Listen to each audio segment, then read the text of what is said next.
Em nome do Pai, e do Filho, e do Espírito Santo. Amém. Naquele tempo, os publicanos e pecadores aproximaram-se de Jesus para o escutar. Os fariseus, porém, e os mestres da lei criticavam Jesus. Este homem acolhe os pecadores e faz refeição com eles. Então, Jesus contou-lhes esta parábola. Um homem tinha 2 filhos. O filho mais novo disse ao pai: Pai, dai-me a parte da herança que me cabe. E o pai dividiu os bens entre eles. Poucos dias depois, o filho mais novo juntou o que era seu e partiu para um lugar distante. E ali esbanjou tudo numa vida desenfreada. Quando tinha gasto tudo o que possuía, houve uma grande fome naquela região e ele começou a passar necessidade. Então foi pedir trabalho a um homem do lugar que o mandou para seu campo cuidar dos porcos. O rapaz queria matar a fome com a comida que os porcos comiam, mas nem isso lhe davam. Então caiu em si e disse: Quantos empregados do meu pai têm pão com fartura e eu aqui morrendo de fome? Vou-me embora, vou voltar para meu pai e dizer-lhe: Pai, pequei contra Deus e contra ti, já não mereço ser chamado teu filho. Trata-me como a um dos teus empregados. Então ele partiu e voltou para seu pai. Quando ainda estava longe, seu pai o avistou e sentiu compaixão. Correu-lhe ao encontro, abraçou-o e cobriu-o de beijos. O filho então lhe disse: Pai, pequei contra Deus e contra ti, já não mereço ser chamado teu filho. Mas o pai disse aos empregados: Trazei depressa a melhor túnica para vestir meu filho, e colocai um anel no seu dedo e sandália nos seus pés. Trazei um novilho gordo e matai-o. Vamos fazer um banquete. Porque este meu filho estava morto e tornou a viver. Estava perdido e foi encontrado. E começaram a festa. O filho mais velho estava no campo. Ao voltar, já perto de casa, ouviu música e barulho de dança. Então chamou um dos criados e perguntou o que estava acontecendo. O criado respondeu: É teu irmão que voltou. Teu pai matou o novilho gordo porque o recuperou com saúde, mas ele ficou com raiva e não queria entrar. O pai, saindo, insistia com ele. Ele, porém, respondeu ao pai: Eu trabalho para ti há tantos anos, jamais desobedeci a qualquer ordem tua, e tu nunca me destes um cabrito para eu festejar com meus amigos. Quando chega esse seu filho, que esbanjou teus bens com prostitutas, matas para ele o novilho cevado. Então o pai lhe disse: Filho, tu estás sempre comigo, e tudo que é meu é teu. Mas era preciso festejar e alegrar-nos, porque este teu irmão estava morto e tornou a viver. Estava perdido e foi encontrado. Palavra da salvação. Glória a vós, Senhor.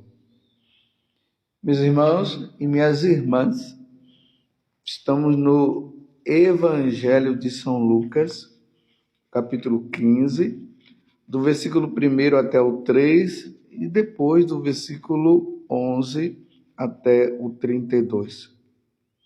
Aqui Jesus está dando um grande ensinamento para os fariseus, e os doutores da lei.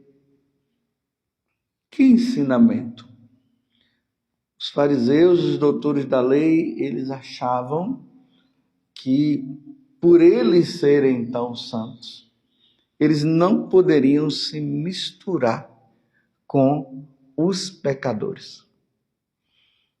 E eles ficavam com um pé lá e um pé cá em relação a Jesus, porque uma vez que Jesus se considerava um grande mestre, e eles não conseguiam entender por que Jesus estava com os pecadores. Nós já tivemos ali a oportunidade no Evangelho de São Lucas também, nós nos deparamos com essa situação. Ou melhor, não no Evangelho de São Lucas, mas no Evangelho de São Mateus, quando acontece a conversão de Mateus, que mais uma vez eles disseram a mesma coisa, eles não entendiam como é que Jesus se misturava com os pecadores. Aí Jesus traz esse grande ensinamento em relação ao Pai para conosco. Não é nem a atitude nossa para com o Pai, para com Deus, mas a atitude de Deus para conosco. Como é a atitude de Deus para conosco? Deus não quer que nenhum dos seus filhos se percam. Deus não quer. Deus não quer a morte do pecador, mas que ele se salve, que ele se converta, que ele se salve. É isso que Deus quer. Por isso que no seu infinito amor,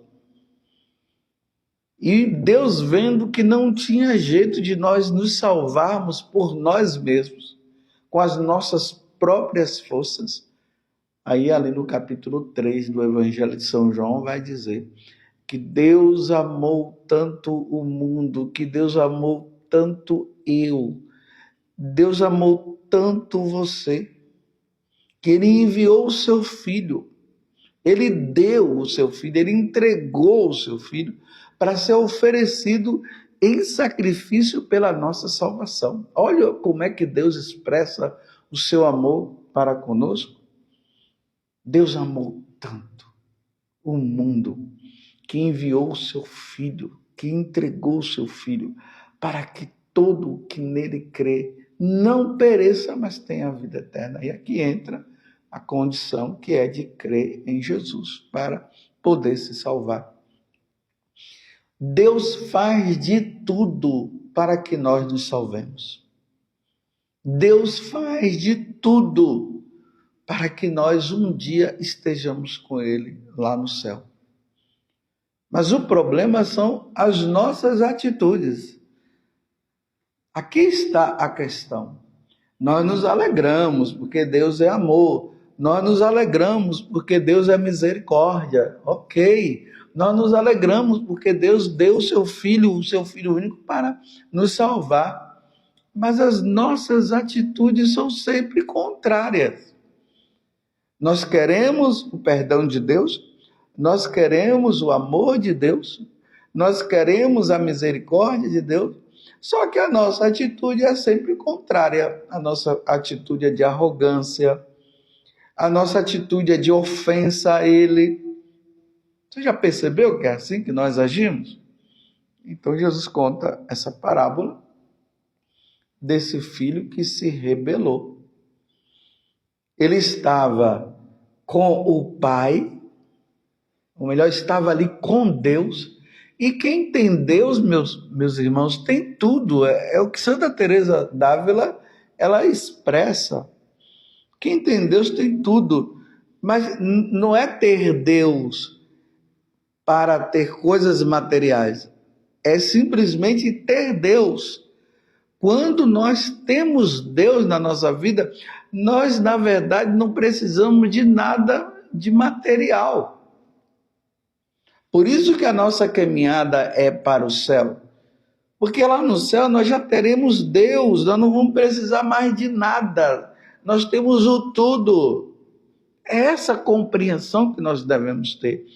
E esse filho estava com o pai e, tendo tudo, ele resolveu, perdeu tudo para ficar com quinquilharias, para ficar com o material.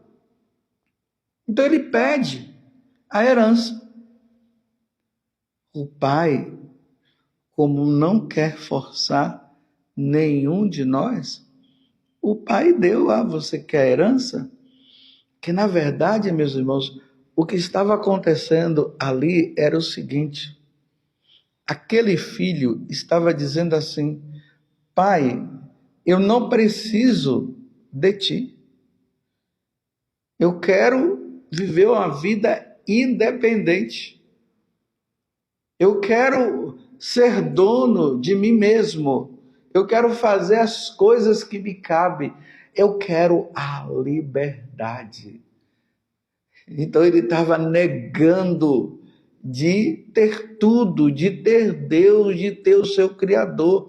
Mas como Deus ele vai sempre agir na nossa liberdade, é nós que decidimos, o Pai deu. Mas eu imagino, meus irmãos, a tristeza do pai de ver o seu filho indo embora, porque o bem maior de Deus, o bem maior do pai é o filho. Era aqueles 2 filhos que ele tinha. As outras coisas, nada valia. Embora Deus não precise de nós é que precisamos dele, mas Deus tem um amor tão grande para com os filhos, que ele não queria perder, ele queria ter os filhos em volta dele. Mas o filho resolve ir embora e vai. Graças a Deus ele quebrou a cara, né? Aí ele foi ver que a vida dele sem Deus é uma porcaria mesmo.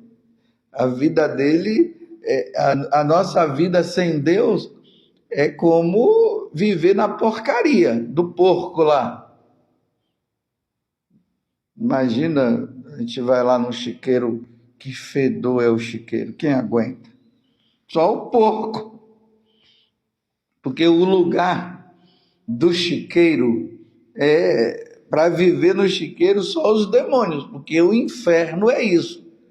O inferno é um chiqueiro, é um lugar fedido. E aí ele viu ali que viver na porcaria, viver sem nada e viver sem a presença de Deus era realmente uma situação de desespero, desesperadora. Graças a Deus ele também não caiu no orgulho. Ele poderia dizer: mas eu não vou voltar não. Graças a Deus ele tomou consciência e pensou: lá na casa do meu pai, não, que vida maravilhosa eu tinha lá. Olha agora o que eu tenho. Não tenho nada, gastei tudo. As pessoas me exploraram, me usaram, depois que eu fiquei sem nada, cadê? Não tem mais ninguém comigo. E lá até o empregado é tratado de forma maravilhosa. Então eu vou voltar. E graças a Deus ele voltou. Mas o pai, no seu amor infinito, sempre esperando. Bonito que quando ele chega, o coração do pai pulsa de alegria, de muita alegria. O meu filho voltou. E na hora que o filho foi falar: olha, me perdoe, tudo, ele nem quis ouvir isso. Ele disse: coloca um anel novo e vamos fazer uma grande festa, porque meu filho voltou, agora ele está comigo. Isso é o mais importante. Aí nós tivemos essa situação lamentável do irmão que cobrou do pai a festa, e o pai disse: meu filho, você esteve sempre comigo. E aqui, meus irmãos, é importante que não é uma questão somente do irmão lembrar: o Senhor não fez festa para mim. Aqui é uma questão de salvação. Quando o pai diz: esse meu filho estava perdido e agora ele voltou, é a perdição eterna. Vocês se lembram lá do Lázaro e do homem rico? O rico que depois ficou no inferno, nos tormentos? Deus não nos quer no inferno, meus irmãos. Deus nos quer no céu. Deus já nos ensinou todo o caminho que nós devemos ter para nós nos salvarmos. Crer em Jesus. Viver os sacramentos que nos levam à santidade. Viver os mandamentos da lei de Deus. Quando diante das fraquezas cair, se arrepender. E ir no confessionário, pedir perdão, criar vergonha na cara e não voltar à vida errada mais. É isso que Deus quer de nós.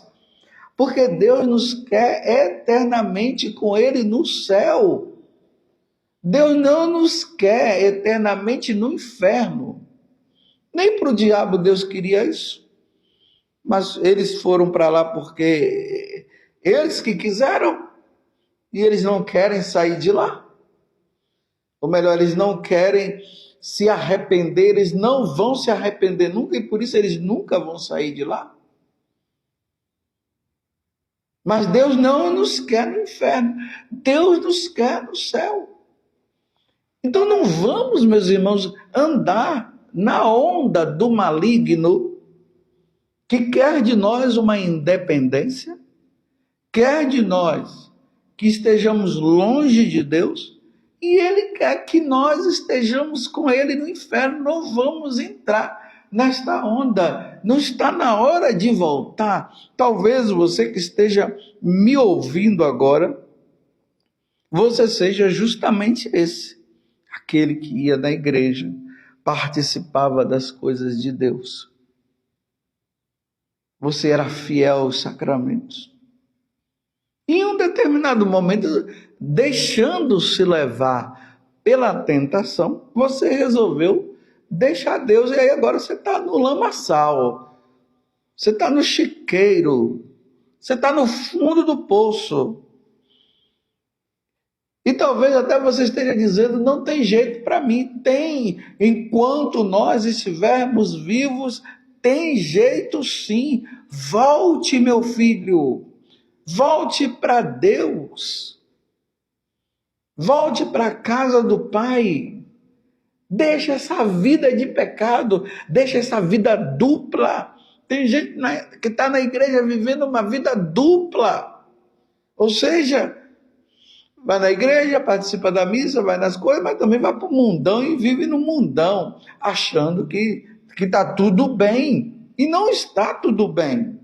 Ou somos inteiramente de Deus ou não somos. Ou amamos a Deus por inteiro, ou nós não o amamos. Não dá para ficar nas duas situações. Volta! Porque o Pai está querendo que você volte. Volte! O que é que na tua vida está levando você a viver como este filho que abandonou o pai para viver na porcaria, para viver numa felicidade que não é felicidade, que é algo passageiro, que é uma vida de mentira? Vamos viver na verdade. É hora de voltar. Não seja orgulhoso, mas seja humilde. Vou voltar para a casa do meu pai. Chega desta vida. Certo dia, estando aqui no confessionário, fiquei muito feliz com um rapaz. Ele dizia assim: padre, eu tenho essa tendência homossexual. Eu era de igreja e eu fui percebendo essa tendência dentro de mim, me deixando influenciar pelos meus amigos. Eu acabei entrando nesta vida. Porque eu lutava, padre, eu lutava. Mas chegou um ponto que eu achei que eu deveria experimentar. E eu comecei a experimentar. E no início, padre, foi até bom. Aquele prazer, aquela sexualidade, a satisfação que eu estava tendo. Só que no decorrer do tempo, eu fui percebendo, padre, um grande vazio dentro de mim. Eu sabia que não estava no caminho certo. Mas mesmo assim, eu quis viver aquela vida. E eu ficava justificando, dizendo que Deus me fez assim, que eu não tem cabimento, que as pessoas me rejeitam, e preconceito, homofobia, eu tenho os meus direitos também, e aquela coisa toda. Mas eu fui percebendo o vazio. A consciência já pesava dentro de mim. Eu já percebia uma certa tristeza que já estava partindo para uma depressão. E eu comecei a achar que não tinha mais jeito, não tinha mais jeito. Aí o senhor sabe, né? Veio a questão do suicídio. Estava querendo me matar, porque não encontrava felicidade. Mas eu disse, eu vou tentar de novo, eu vou voltar à minha vida. E aqui estou. Fez uma boa confissão, graças a Deus. E saiu dali com o propósito de voltar a viver como antes. Já se notava uma grande alegria no falar, porque no começo era uma tristeza. O semblante já tinha mudado. E a alegria no coração. E imagina, meus irmãos, a alegria do pai pelo retorno desse filho. É claro que os pais vão sempre se preocupar mais com aqueles que estão na vida errada. O segundo filho, ele não entendeu isso. Aquele dali já era a alegria dele. Mas imagina a tristeza do pai, sabendo que ele estava perdendo o seu filho para sempre. O filho não entendeu. E o pai tentou explicar para ele. Então, Deus está preocupado com aqueles que estão longe. E esse rapaz voltou. Imagina o pai sabendo que ele iria perder aquele filho e agora o filho voltou. Não existe alegria maior na face da terra do que essa. No dia de hoje, vamos rezar por aqueles que se afastaram de Deus. Os que estão longe, que viviam essa vida com Deus e agora não estão vivendo. Ofereçamos hoje uma penitência pela conversão dessa pessoa que você conhece. Esse é o nosso dever de hoje. Oferecer uma penitência por aquela pessoa que nós conhecemos, que você conhece, e que ela abandonou Deus, pedindo que essa penitência possa surtir um efeito tão grande para que essas pessoas possam voltar. Ó Virgem Santíssima, não permitais que eu viva e nem morra em pecado mortal. Em pecado mortal eu não hei de morrer, e nem viver em pecado mortal, porque a Virgem Santíssima há de me valer. Valei-me, Virgem Santíssima. E desça sobre você, pela intercessão da bem-aventurada Virgem Maria, a bênção de Deus Todo-Poderoso, Pai, Filho e Espírito Santo. Amém. Louvado seja nosso Senhor Jesus Cristo, para sempre. Seja louvado, e a sua mãe, Maria Santíssima.